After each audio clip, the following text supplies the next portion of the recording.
Greetings. As I record this lecture, it is December 29th, and I have a series of lectures recorded for our course.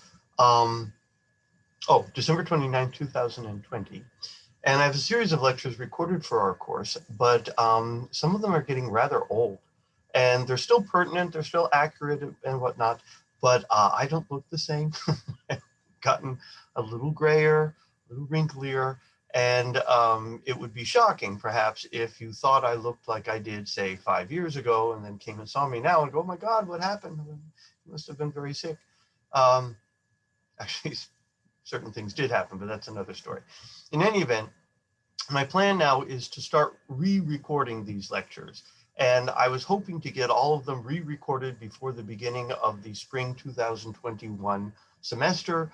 That's probably not going to happen. And probably by the end of our course together, you'll be seeing old lectures rather than contemporary lectures. But for the time being, I'm starting at the beginning, which is a very good place to start. And I'm going to be moving forward and re-recording these lectures, and we'll see how far I get before I run out of steam or I run out of time or both, okay?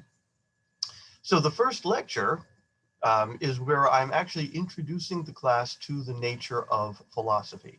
Now, some of you may know this, but even our upper division philosophy courses have no prerequisites. Actually, ironically, the only two philosophy courses that have prerequisites are Introduction to Philosophy and Introduction to Ethics. And this is because those are Gordon Rule writing courses, and you are to have completed your freshman composition sequence, ENC 1101 and ENC 1102, before going on and taking a Gordon Rule writing course, because that's thought to be a continuation and an extension of the writing skills you were acquiring in that composition sequence. But the upper division courses in philosophy have no prerequisites. And that being the case, I might be teaching an upper division course in aesthetics or philosophy of religion or epistemology, and I might have students in there that have never had any philosophy before.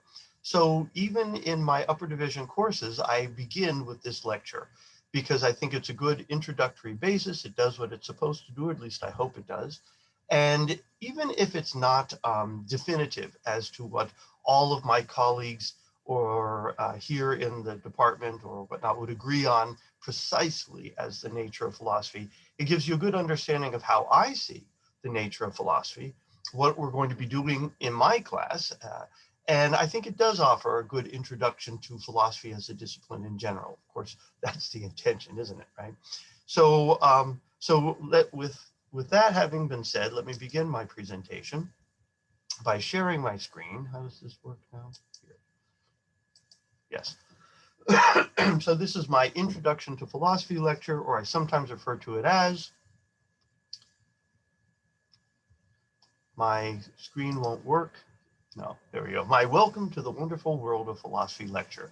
This is a fading cultural reference, but back when I was a boy, very, very long ago, on Sunday evenings, there was a program called Welcome to the Wonderful World of Disney. And they would show Disney movies on Sunday nights. So that's kind of, but so this is the wonderful world of philosophy. So there are two parts to this introduction, and I will probably break the lecture up into these two parts. The first part of this introduction is the methodology of philosophy. Basically, what is it? What is the activity of philosophy? As a philosopher, as a student of philosophy, what do you engage in? What behaviors do you engage in? So how does it work exactly? But then the second would be the subject matter of philosophy. What is the stuff of philosophy?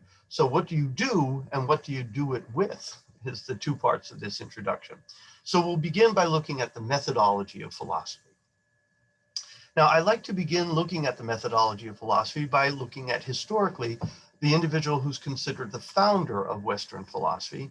And the individual considered the founder of Western philosophy is Thales of Miletus, or Thales of Ionia. Ionia is the region, Miletus was the town, right? So he's considered not only the founder of Western philosophy, he's also considered the founder of Western science. So pretty big name in the history of ideas, this Thales guy. But curiously, we know very little about what Thales actually said. We don't have any of his original writings. Most of what we know about Thales, or what we believe about Thales, we base on the fact that other people said this about Thales. Because little of his work survive. Actually, more accurately, none of his work survives, right? It's just what other people are saying in response to things that he had said. But one thing we're pretty all convinced about is that he is famous or infamous for having made the following bold claim: everything is water. Now, I don't know about you, but when I was a young undergraduate and I was taking my philosophy courses, and I'm thinking about majoring in philosophy actually, and I find out that the founder of our discipline is famous only for having said this obviously false, ridiculous claim. Well, it did give me pause, shall we say. And I thought, maybe I better double major in philosophy and political science. I want to do the double barrel approach because I don't know about this whole philosophy thing. So the significance of this bold claim, everything is water, may not be readily apparent. Right? And I think it's best understood by explaining the time and culture in which it arises and what motivates Thales to make this claim. So that's what we want to look at now. So Thales was from ancient Greece. Now he was Greek by heritage. He was not actually living in Greece, right? He's living in the region of Ionia, which is on the coast of what today is modern day Turkey, right? But he was living in a Greek colony, Miletus, the city that was in the Greek region of Ionia, again, which was a colony on the coast of what today would be Turkey. And the Greeks were a very inquisitive people. Now, they may have been no more inquisitive than other peoples of the world, but they were indeed an inquisitive people. They had lots of questions, right? Why does the sun cross the sky every day from east to west? Why do spiders spin webs? Why do the seasons change? They had lots of questions about the nature of the world that they saw around them. But notice, they didn't just have questions. They had answers. They had answers to those questions. So if you ask the typical ancient Greek person, why does the sun cross the sky every day from east to west? What is this typical Greek person likely to tell you? I'll give you a moment. Well, they're probably going to tell you a story about the god Apollo, right? And they say, oh, well, you see, the god Apollo has a fiery chariot, and he drives his fiery chariot across the dome of the sky every day from east to west. And this is why the sun crosses the sky every day from east to west. Again, the god Apollo and his fiery chariot. I was told that I need to add more graphics to my PowerPoint presentation. So here's my first attempt now. So here is a artist rendering of Apollo driving his fiery chariot across the sky. This is something a little more timely, ancient Greek pottery depicting the same sort of image, right? So, no, it's not COVID.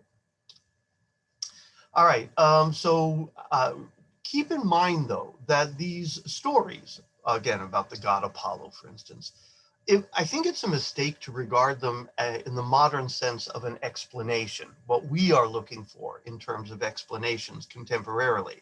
They were instead mythos, right? And what do I mean by mythos? I mean, these were narratives which attempt to unify diverse experiences into a single coherent whole, often employing supernatural forces which are believed to underlie the visible. What do I have in mind here? Well, they were stories, right? Narratives. And these stories helped us make sense of things. They gave us a kind of narrative sense, right? A logic to them, where all of the individual parts are somehow related to one another. And we know from modern cognitive science that stories are a way of preserving cognitive resources, right? Because we can remember stories well. And we can remember stories better than we can remember a set of unrelated facts. Why is that? Well, because they join the somewhat desperate facts into a single clump, and we can remember the clump because it's just one clump to remember as opposed to 10 little clumps to remember, right? I have more to say about that in a moment. Another example would be, why does the seasons change, right? So if you asked a typical ancient Greek person, why do the seasons change? What are they likely to tell you? Well, I've given you a hint there. They would tell you the story of Demeter and Persephone, and you perhaps are familiar with the Demeter-Persephone story, unless you get your Greek mythology from Clash of the Titans, which is a terrible mistake because they get it all wrong, okay? But if you are familiar with Greek mythology, you might be familiar with the story of Demeter, the earth goddess, and she had a beautiful daughter, Persephone, whom she adored. Persephone was her pride and joy. She just loved her daughter, Persephone. But one day, while Demeter is off doing earth goddess things, and Persephone is left alone, up from the underworld, and coming into the field where Persephone is the god Hades. And in a confusing coincidence, the underworld is named Hades, and his name is Hades, so Hades is the god of Hades. Anyway, so up from Hades comes Hades, and he sees Persephone there, and he kidnaps her, and he takes her back down to the underworld to live with him there, to be his queen and his consort. And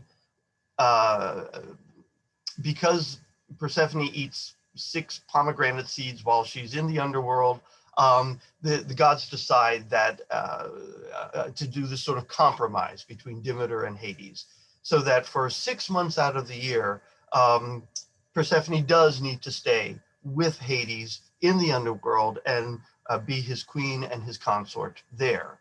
But for 6 months of the year, she can come to the upper world and be with her mother, Demeter.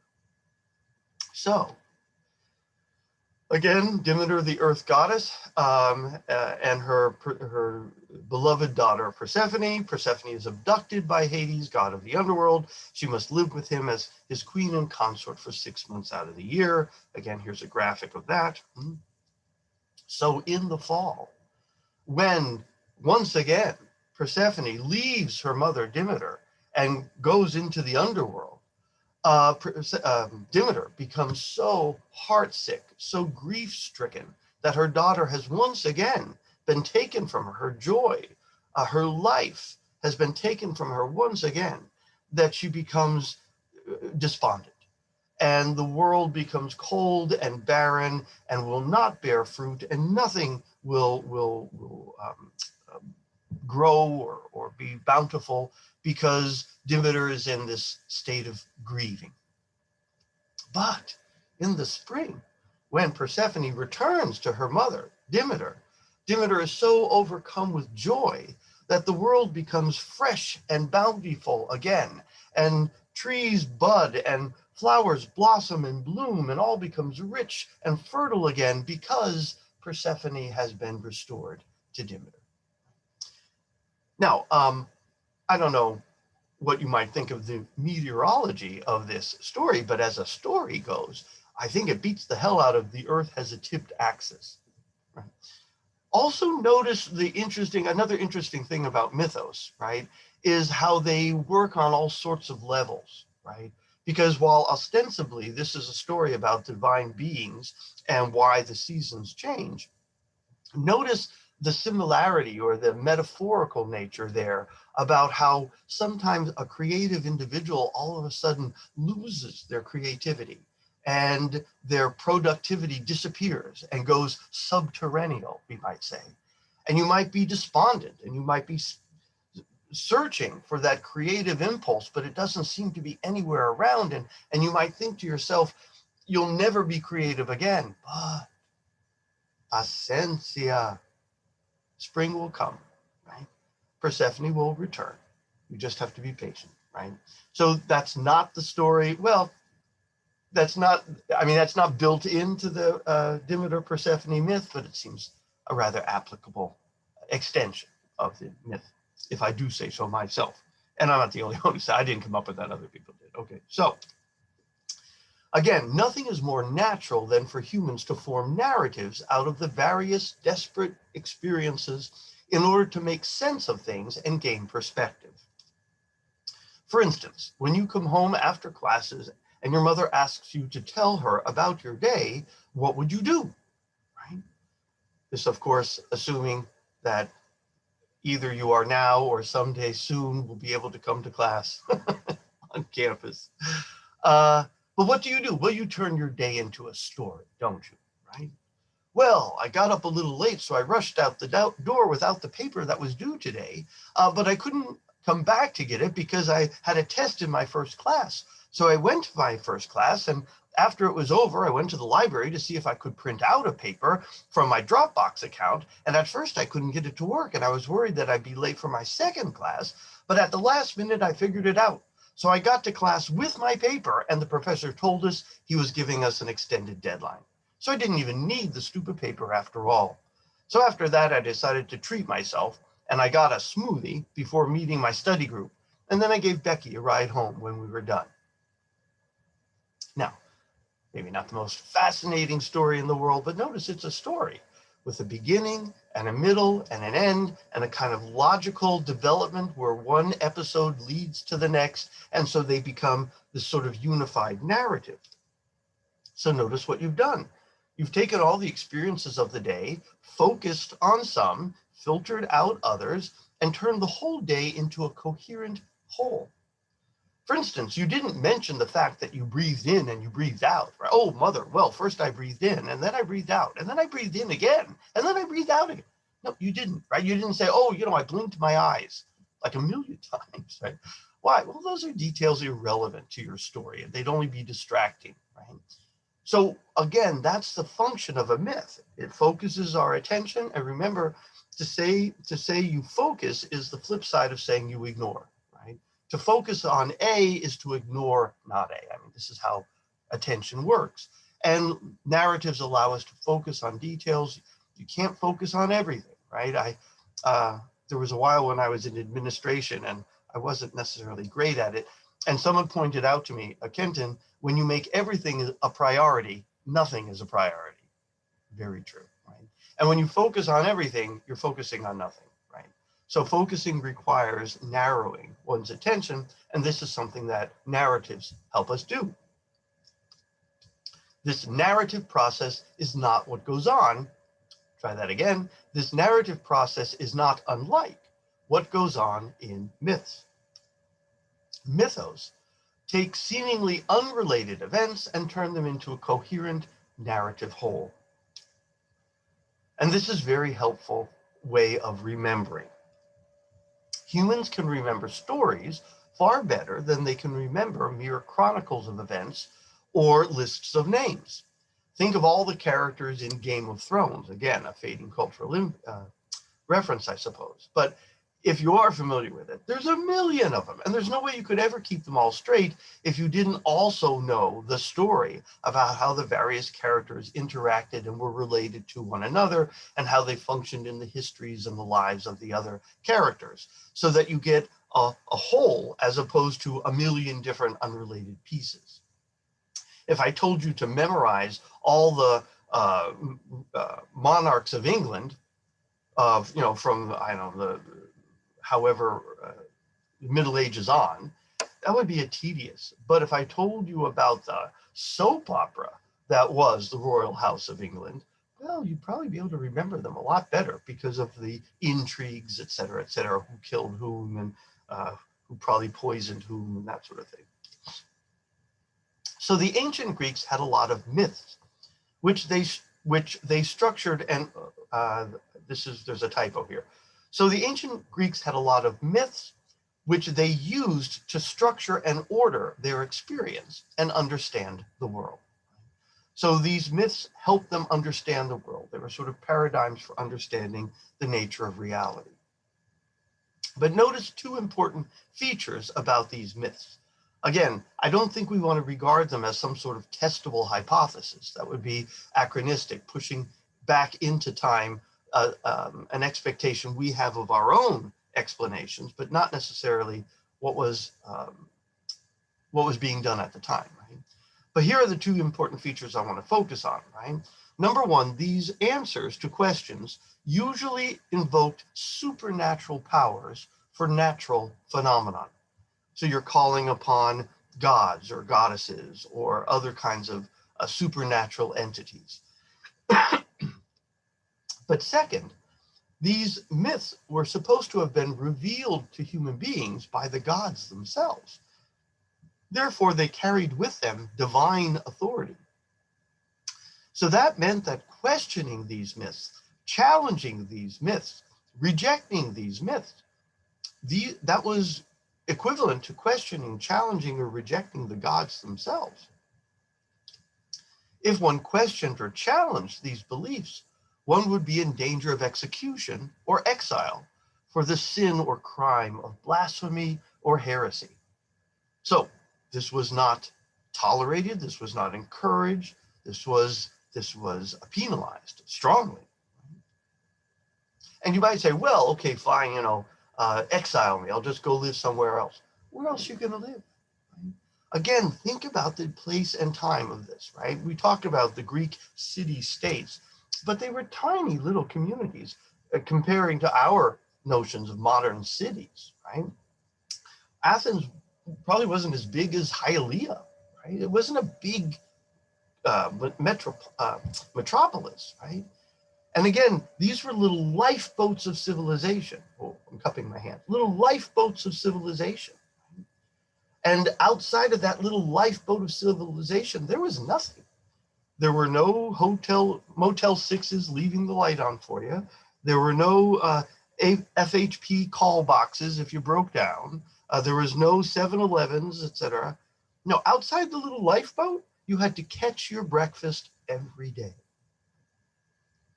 And I say there was nothing. That's not true. You know what was outside the lifeboats? Animals that would eat you. That's what was outside the lifeboat. Now, the last thing you want in your lifeboat is somebody rocking the boat, somebody making things difficult, somebody trying to row a different way. No, everybody gets along, everybody conforms, everybody plays by the same rules. Why? Because we all have to row together, right? In this lifeboat of civilization, this city-state. The reason for condemning the heretics was because they were considered to be questioning the gods' authorities. The political climate was not liberal, since the survival of the community depended on everyone conforming to the same rules. The city-states of ancient Greece were like lifeboats of civilization, outside of which decent human life with family, with friends, creature comfort, security was impossible. You lived to an old age inside the lifeboat. You didn't live to an old age outside the lifeboat. Back to Thales. So he was curious about the nature of change, right? Because every change presents us with something of a paradox, right? Because in a change, something undergoes the change, right? There must be something, a thing that is changed. So far, so good. What's the problem? Well, if this is true, then every change presents us with the paradox, because there is something which remains throughout the process, the something, and there is that which is changed, and so does not remain throughout the process. Is that the same something? That's fairly abstract. Let me be a little more concrete. Let's take an example. We have grass. Right? Grass is green, solid, leafy. And then a cow comes along, and the cow eats the grass. And the cow changes the grass into milk. Of course, the cow changes the grass into other things as well, but we're going to focus just on the milk. But milk, of course, is not green and solid and leafy. By contrast, milk is white and liquid and, for lack of a better third word, milky. So it's pretty clear that grass is not milk, and yet it is the grass that is the milk. That which is becomes that which is not, and that which is not becomes that which is. In other words, that which is grass becomes that which is no longer, And that which never was, milk, becomes that which is. It's kind of weird when you think about it. That which is becomes that which is not, and vice versa. Now, Thales tries to figure out what's going on here.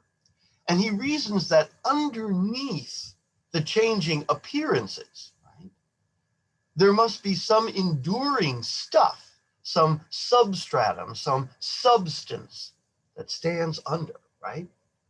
And that is that something which undergoes the change.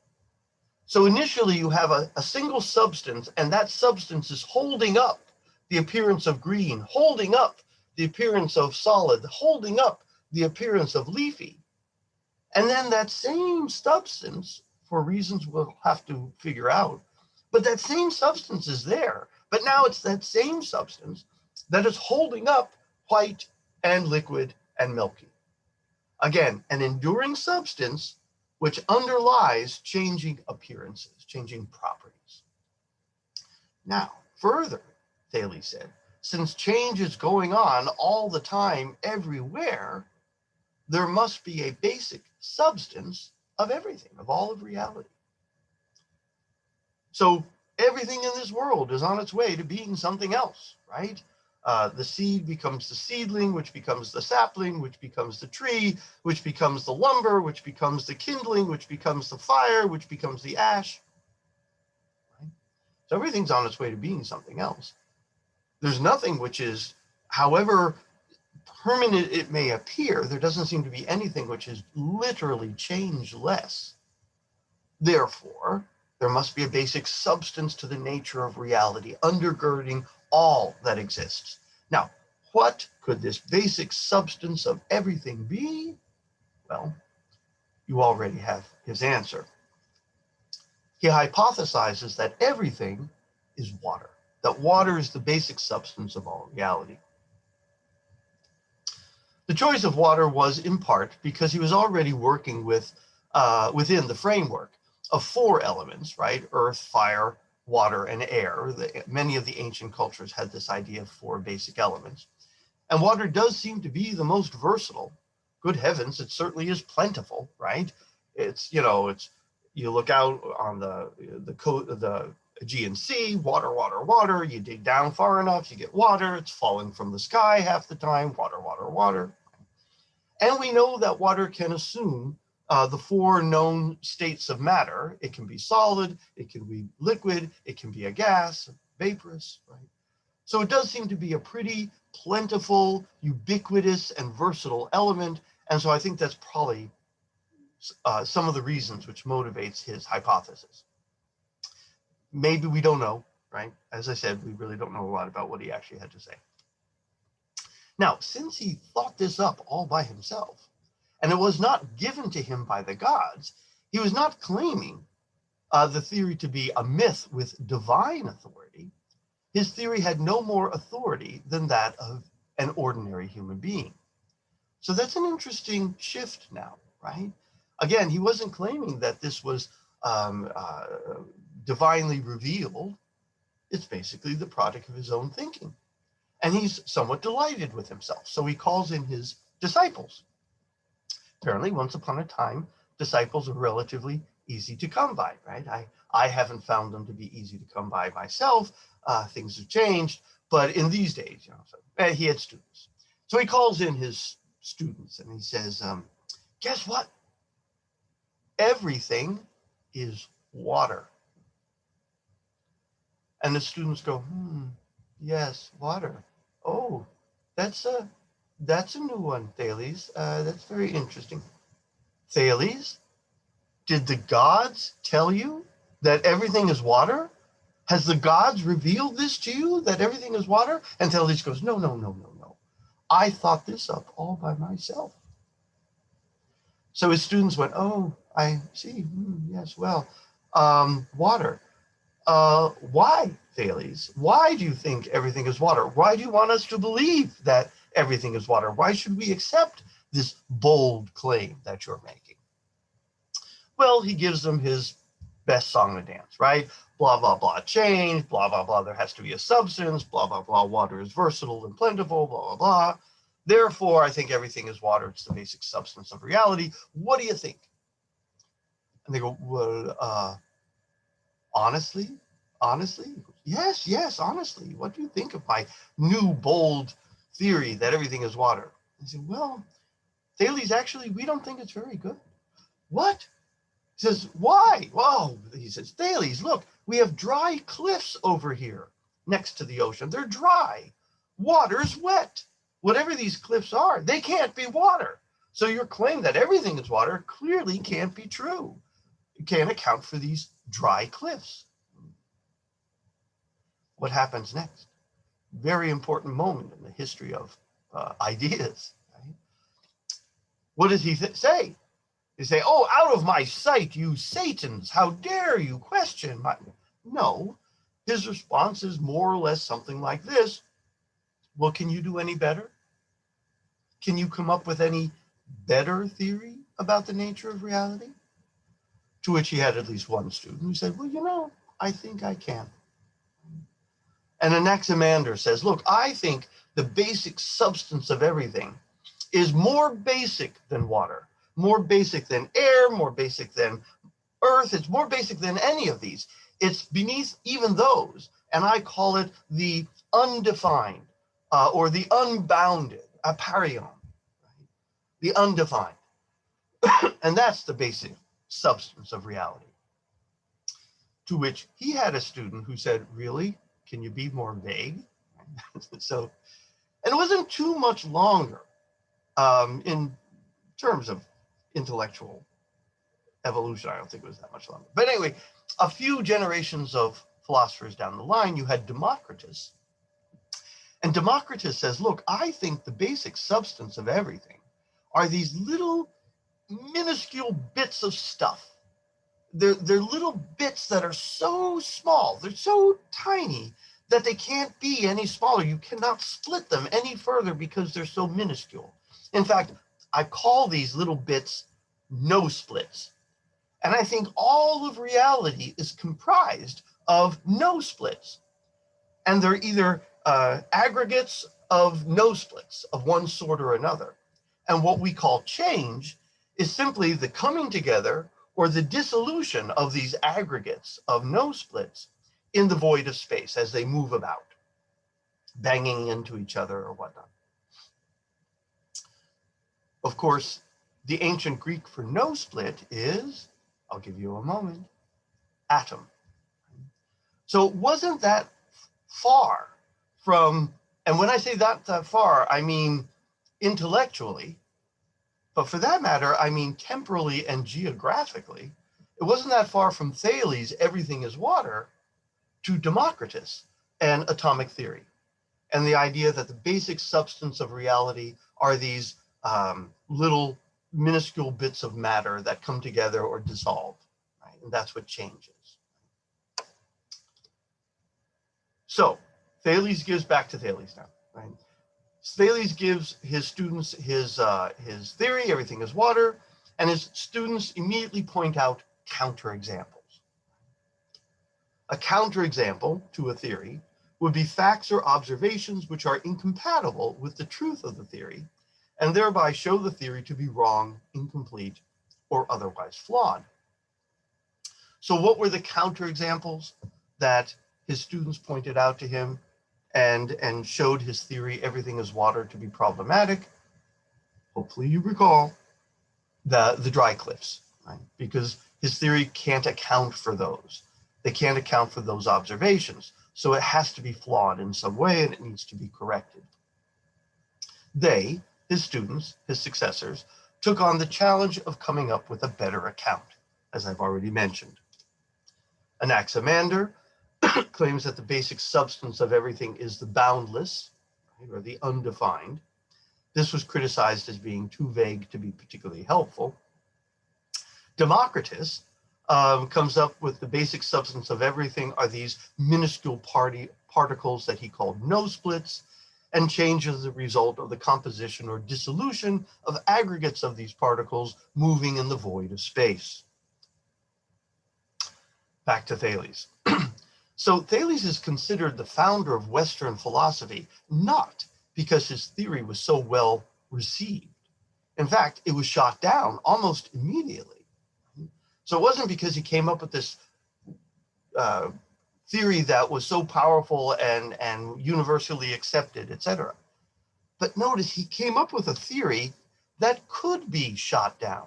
In other words, he was advancing an idea based on reason, observation, argument, evidence, and it could be supported by reason, argument, and evidence. He tried to, but it also could be criticized on the basis of reason, argument, observation, and evidence. So he presents a theory that could be shot down, and he specifies the criteria by which it could be shot down. Thales is considered the founder of Western philosophy because he starts a philosophical conversation, and he sets up the rules for the dialogue. So we see with Thales the introduction of a new kind of conversation and a new way of trying to understand the world and intelligibly, right? To use our intelligence to understand, predict, interact with the world. And so this is a difference between logos and mythos. Prior to Thales, we had mythos. With the advent of Thales, we now have logos.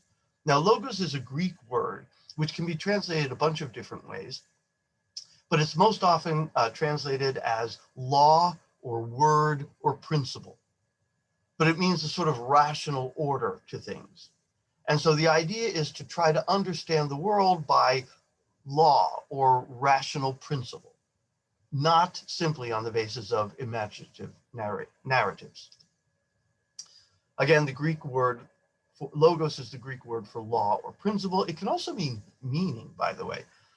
The existential psychologist and philosopher Viktor Frankl develops a mode of psychological counseling, which he calls logotherapy.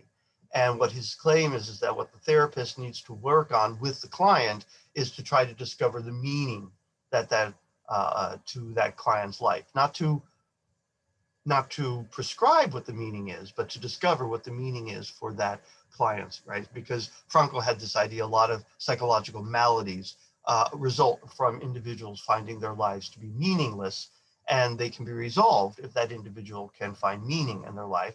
And that look for meaning is what he called logotherapy, because the word logos can also mean meaning, but we're using word or law here.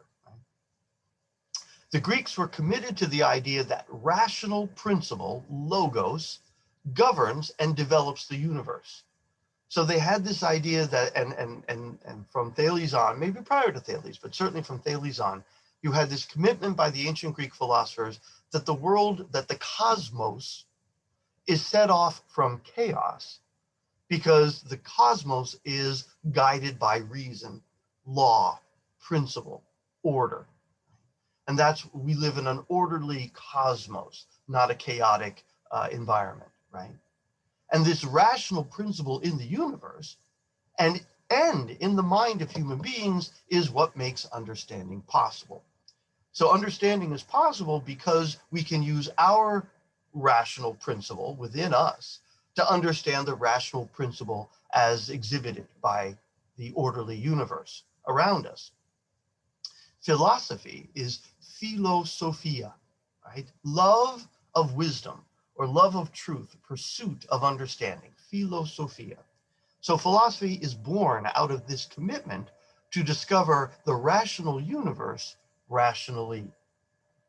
So, famous quote by Einstein is, "God doesn't play dice with the universe." That same idea, the universe isn't random or simply chaotic.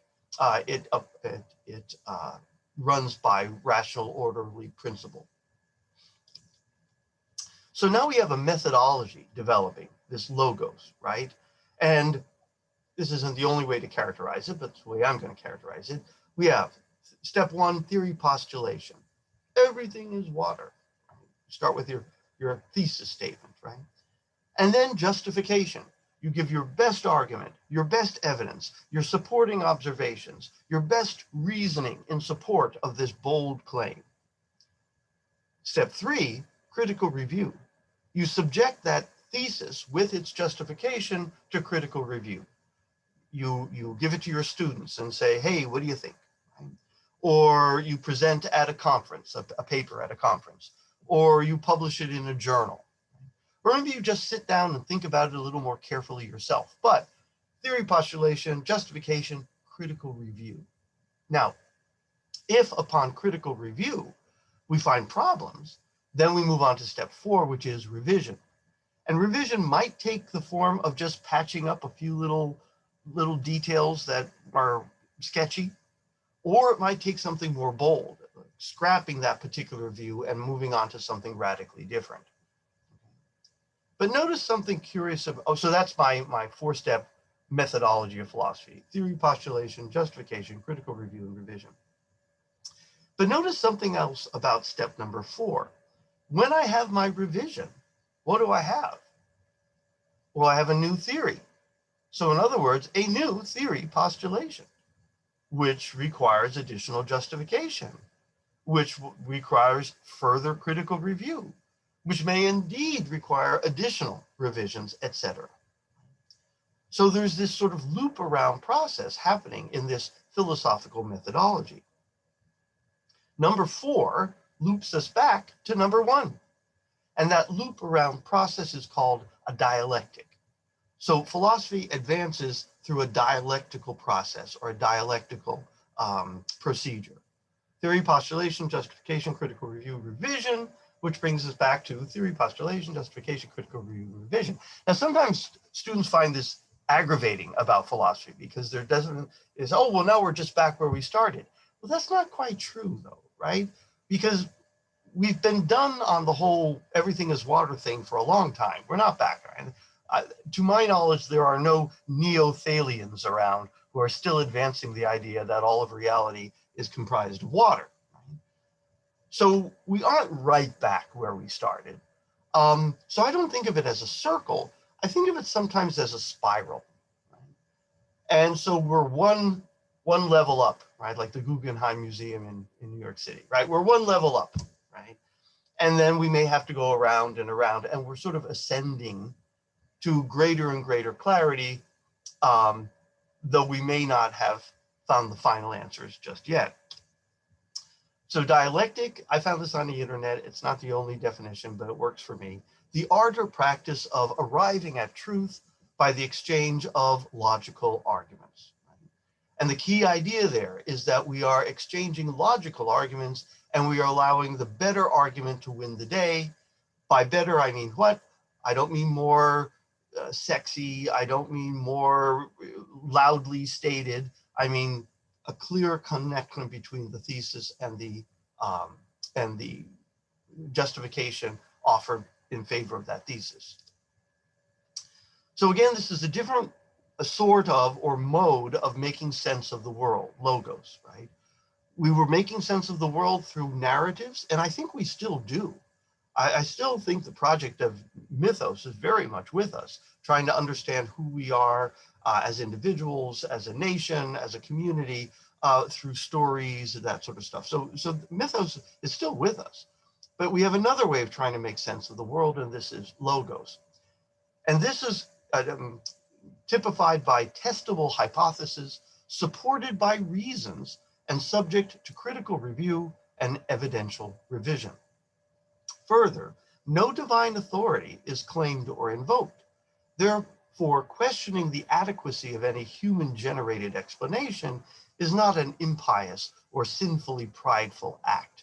You are not challenging the gods when you challenge Thales. He's just a human being. And what one human being dreams up, some other human being is certainly able to challenge.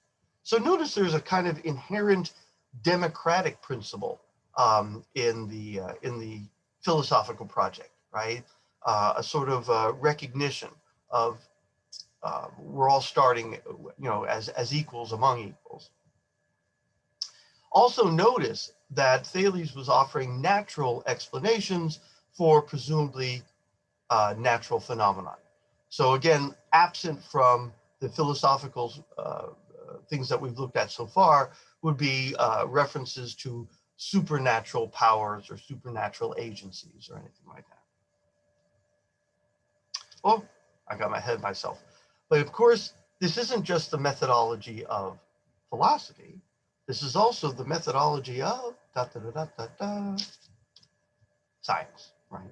Again, this is why Thales is considered to be the founder not only of Western philosophy, but also of Western science, right? Because science too advances by theory postulation, justification, critical review, revision, etc. Right? In broad outline, this is the scientific methodology.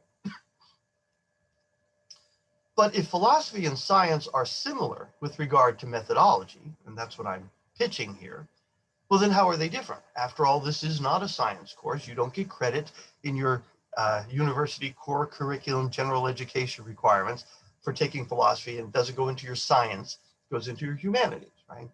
So why is it that philosophy and science are not really the same discipline then? How are they different? Well, for a long time, they really weren't that different, right? And in our introduction, we're going to look at that. We're going to look at how philosophy and science separate. In fact, that's a very important development in Western philosophy that occurs with the advent of modern philosophy, but that's ahead of us for the time being. Historically, prior to that, what was called science today would have been considered natural philosophy in ancient and medieval times. Aristotle did not think he was doing anything essentially different when he wrote his book Physics, which he really did take to be a physical, empirical examination of the physical world, and when he wrote his book Metaphysics, which he likewise took to be a metaphysical, rational view of the world, right? He thought they differed in scope, right? The domain of items being inspected, but he didn't think they differed essentially in methodology. However, we see a distinct separation, though, with the advent of modern philosophy and modern science, right? So today, contemporarily, philosophy and science are not considered the same discipline. So today, philosophy and science do represent distinct disciplines. They are, in fact, different, but how? Both use the same dialectic method. That's the position I'm still maintaining, that they're committed to logos and that dialectical method. But they're different in the terms of the sort of questions that they seek to answer. In other words, my claim is that they differ because scientific questions are not philosophical questions, and philosophical questions are not scientific questions. If a question can be answered by science, it does not belong to philosophy. And if a question can only be answered by philosophy, then it doesn't belong to science. This is my contention. What typifies a scientific question, modern scientific question? Science seeks to answer questions that are empirical in nature. But what does empirical mean? Well, empirical is just a fancy word for observational. So if a question can be answered by making an observation, right, by counting or weighing, or putting two chemicals together in a test tube and seeing what color they turn or something like that. So if empirical observation can exhaustively answer the question, then it doesn't belong to philosophy, it belongs to science. And we employ the scientific method, the more uniquely scientific method to answer that question. Again, if one can answer a question by doing an empirical investigation, then it is not a philosophical question, it's a scientific question. And I'm conceiving of science very broadly so as to include history and the social sciences like political science, economics, etc. Again, empirical, fancy word, which simply means observational. It refers to that which can be known through sensory experience. But what about questions which cannot be answered by empirical investigation?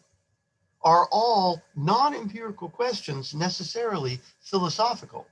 So what if we come across a question which no amount of empirical investigation could hope to answer, and science is just impossible?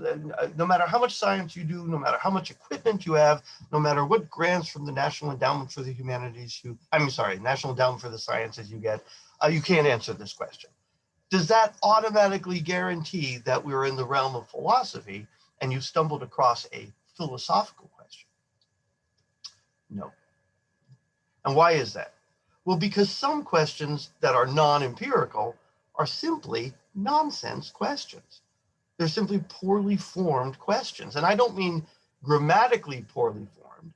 In terms of the rules of standard English, they're okay, right? They are indeed interrogatives properly formed in the language. But the conceptual basis of the question is off. And that's what makes them a nonsense question. What do I have in mind? How high is up? And I go, oh, wow, that is like so philosophical. Like, I hadn't really thought of that. How high is up? Oh my God, that is like so philosophical. No, it's not philosophical. It's nonsense. It's a nonsense question. Or for that matter, what is the color of love? Oh, that's such a beautiful question. No, it's a nonsense question, right? And how do I know it to be a nonsense question? Well, let's take how high is up, right? The only person who would ask that question and seriously hope for an answer is someone who literally didn't know what he or she was talking about.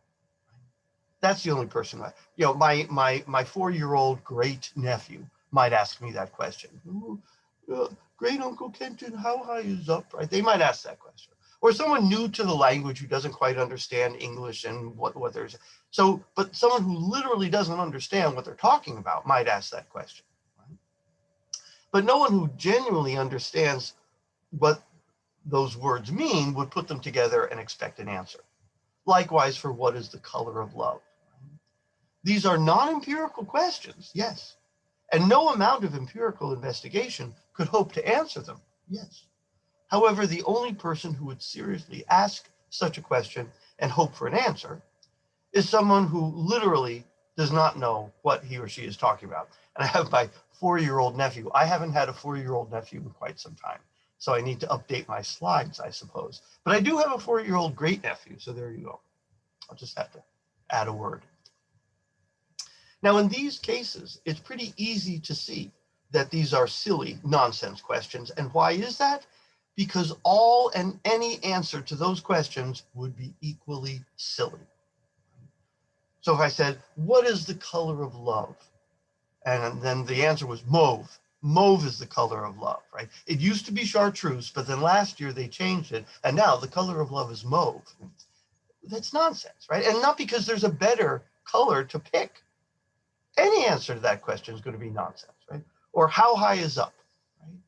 Now notice, how high is up is a silly nonsense question. And if my great nephew should ask me how high is up, and I'm going to be the good great uncle, I would say, oh no, listen, Caleb, you don't understand. Up isn't something that has a height.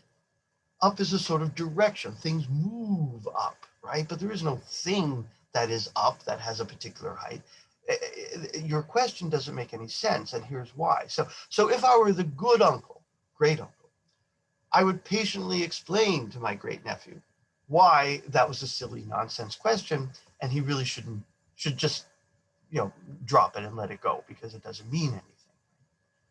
But I have to tell you, if it's the end of the day and I'm tired and he has been asking me questions all day long, I might say 6 feet, okay? 6 feet is up, 5 foot 11 inches, you still aren't up, you hit 6 feet, now you're up, we're done, go to bed. But that would not be to be a good uncle, a great uncle. Again, these questions, if I tried to answer them, any answer is going to be nonsense and silly, right? What is the color of love? Mauve. Well, silly.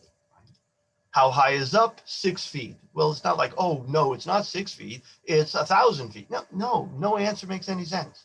All answers are equally ridiculous. That's how we can easily tell that these are nonsense questions.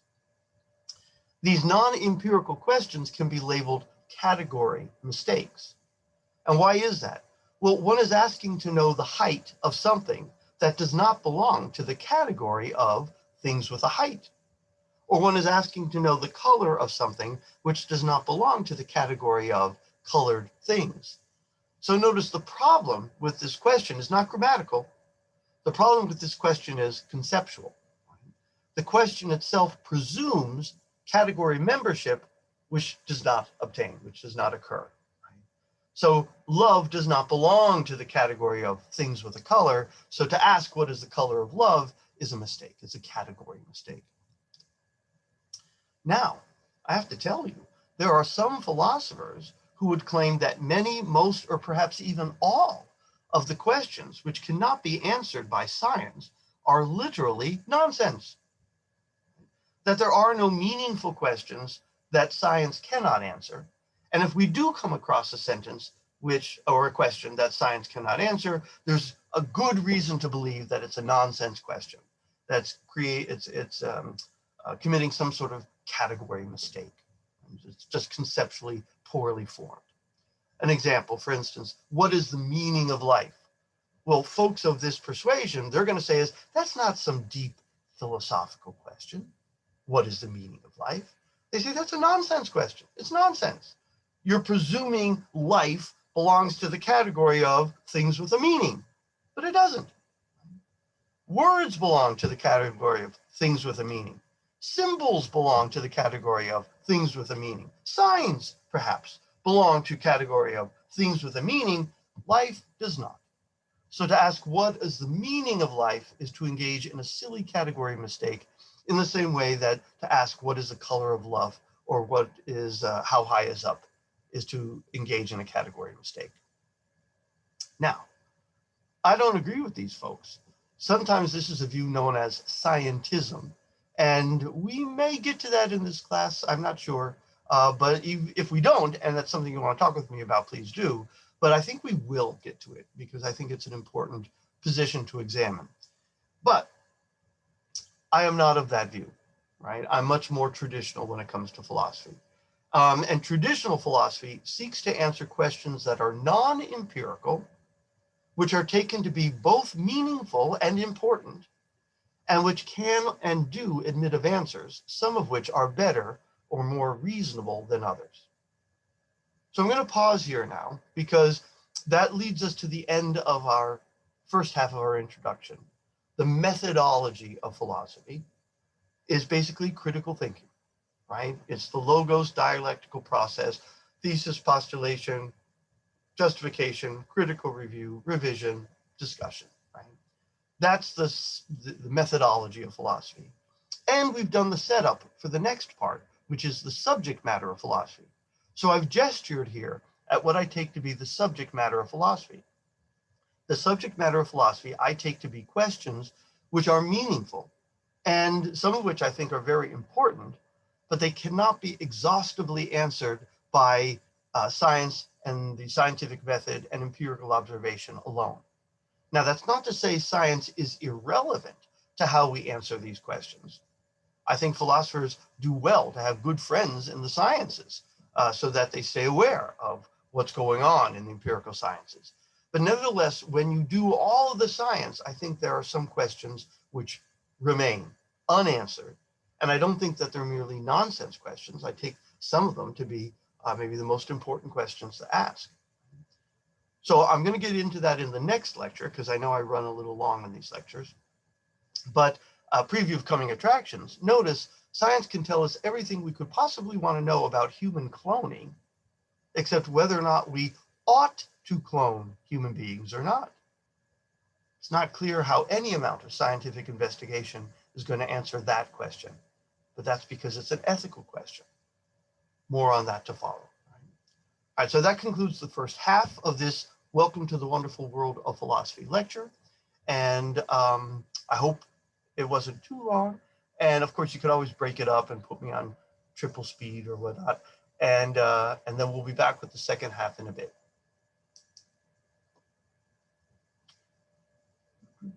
So bye for now.